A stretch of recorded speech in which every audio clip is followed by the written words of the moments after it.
सभी दर्शक का राम राम, जय सिया राम। हम नीलम धुरिया, टांडा, जिला अम्बेडकर नगर से। सभी दर्शक का राम राम प्रणाम। हम मंजू वर्मा, जिला अम्बेडकर नगर, टांडा से स्वागत व मंजू नीलम का संघर्ष 142 के चैनल पे। तो आज आप सबके बीच बहुत प्यारा हवन गीत लेके आया है। तो आप लोगों से निवेदन व पूरा गाना जरूर सुनिए, वीडियो शेयर करिए, कमेंट में बताइए गीत कैसन बा। के ना मोरे गोबारा लिया वे होता यागा, नाली पावे होता यागा, नाली पावाई हो। हे मोरी बहिनी के ना मोरे चाऊ, कापुरा वे सत्यनारायण बाबा आई है हो नारायण, बाबा आई हो। हे मोरी बहिनी के ना मोरे चाऊ, कापुरा वे सत्यनारायण बाबा आई है हो नारायण, बाबा आई हो।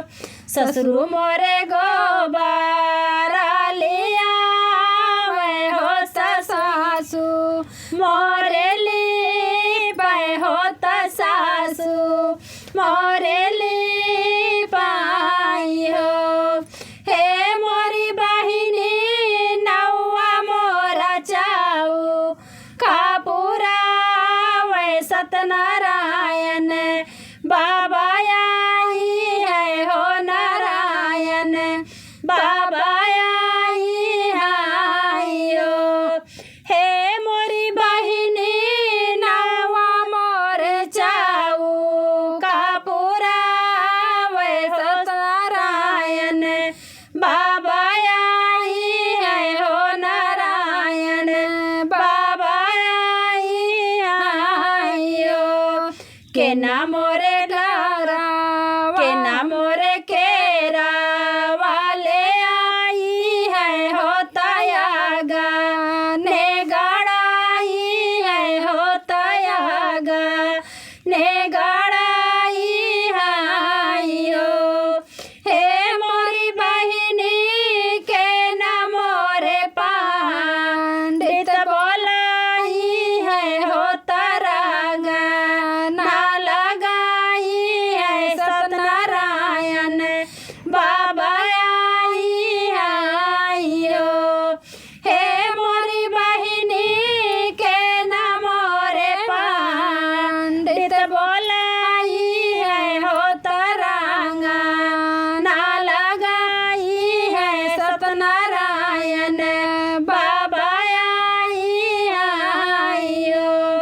देवर मोरे केला वाले आई है होता आगा, ने गड़ाई है होता आगा, ने गड़ाई हो। हे मोरी बेटी, हे मोरी बहिनी बेटी मोरी पंडित बोलाई है सत्यनारायण बाबा आई हो।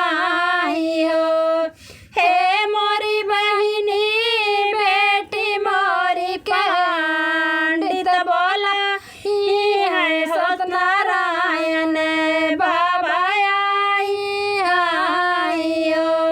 के ना मोरे लाई है समानावा होता कथा, के ना सुनी है होता कथा, के ना सुनी हो। हे मोरी बहिनी के ना मोरे बकारी है हवानिया सत्यनारायण बाबा आई हो। हे मोरी बहिनी के ना मोरे कारी है हवानिया सत्यनारायण बाबा